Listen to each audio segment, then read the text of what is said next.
Bismillahirrahmanirrahim. Alhamdulillahi wassalatu wassalamu ala rasulillahi wa ala alihi wa sahbihi wa man walah wa la hawla wa la quwwata illa billahi amma ba'd. Kaum muslimin, muslimat rahimana wa rahimakumullah. Ada pertanyaan dari saudari Amila di Jakarta Pusat, Jakarta, DKI Jakarta. Assalamualaikum. Waalaikumsalam warahmatullahi wabarakatuh. Ana sekeluarga berniat untuk umrah. Jalur penerbangan kami dari Jakarta menuju Jeddah. Kami berniat sebelum umrah akan mengunjungi dulu keluarga yang ada di Jeddah selama 2-3 hari. Baru setelah itu menuju Mekah. Apakah diperbolehkan kami mengambil miqatnya nanti setelah dari Jeddah ketika akan menuju Mekah untuk umrah? Ataukah tetap harus mengambil miqat ketika di pesawat dari Jakarta menuju Jeddah ketika melintasi Yalamlam? Jawabannya ada dalam hadis tentang penentuan miqat. Nabi sallallahu alaihi wasallam menyebutkan ketika menyebutkan yuhillu ahlul madinati min dzil hulaifah wa ahlul syam min al juhfah wa ahlul yaman min yalamlam wa ahlu najdin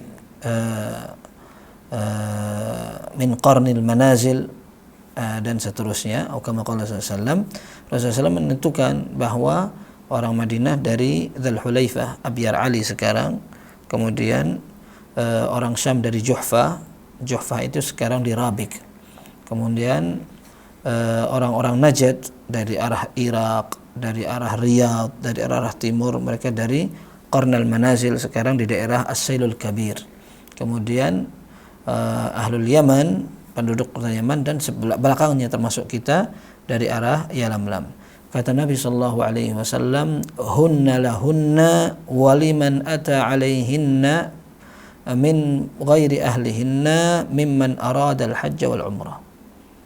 Tempat-tempat itu sudah ditetapkan untuk orang-orang yang menjadi penduduk daerah itu, atau bukan penduduk itu tapi lewat daerah itu, seperti dari belakangnya, seperti orang Yaman, dan belakangnya seperti orang Indonesia itu. Kemudian mereka melewati tempat itu dalam kondisi niat mau umroh atau haji. Ketika mereka melewati itu dan ada niat untuk itu, maka mereka sudah harus berihram. Tidak boleh melewati itu. Sekalipun mereka ada aktivitas lain. Sekalipun mereka akan tinggal beberapa hari terlebih dahulu. Tetapi ketika mereka lewat di tempat-tempat itu kok sudah niat mau berihram, berarti harus berihram dari miqat. Seperti itu.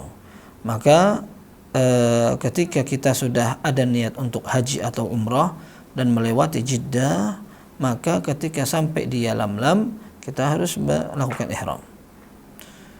Yang kedua harus ditegaskan bahwa Jeddah wallahu a'lam merupakan tempat yang sudah melewati miqat, dan itu bukan miqat. Miqatnya Yalamlam. Jeddah setelah Yalamlam. Sehingga tidak boleh seseorang melewati miqat tanpa ihram kalau dia sudah berniat. Ada solusi apabila seorang yang akan melakukan ibadah tersebut bisa kembali ke miqat itu atau ke miqat lain yang juga ditentukan dalam dalil. Contoh misalkan dia bisa melakukan perjalanan darat menuju ke Yalamlam, balik setelah 3 hari itu dan akan melaksanakan ibadah umrah, maka dia ambil mobil, kemudian dia berangkat menuju Yalamlam, lalu dia berihram dari situ berangkat lagi. Atau dia ke Madinah dulu. Setelah 3 hari di Jeddah, dia ke Madinah. Dari Madinah dia ambil miqatnya penduduk Madinah. Maka ini juga bisa. Atau dia pergi ke Al-Juhfah. Al-Juhfah itu Rabiq. Dan Rabiq ini termasuk wilayahnya Jeddah sekarang. Cuman agak jauh dari Jeddah. Cuman wallahu alam itu adalah miqat terdekat yang ditegaskan dalam dalil itu. Dan itu adalah miqat resmi untuk orang yang akan umrah. Jadi orang yang sudah tinggal di semua tempat-tempat yang di luar tanah miqat dan dia akan melaksanakan nusuk atau manasik, maka dia dianjurkan untuk memulai dari miqat-miqat yang ditegaskan itu. Maka dia mencari miqat terdekat bisa dari Juhfah. Dari Jeddah itu ada yang dekat, yaitu sudah ke Rabiq aja. Udah dari Rabiq insya Allah berihram dari sana berangkat. Ini menjadi solusi. Wallahu a'lam bis-shawab. Wassallallahu wasallam wa baraka ala abdihi wa rasulih Muhammad wa alihi wa sahbihi ajma'in. Alhamdulillahirabbil alamin.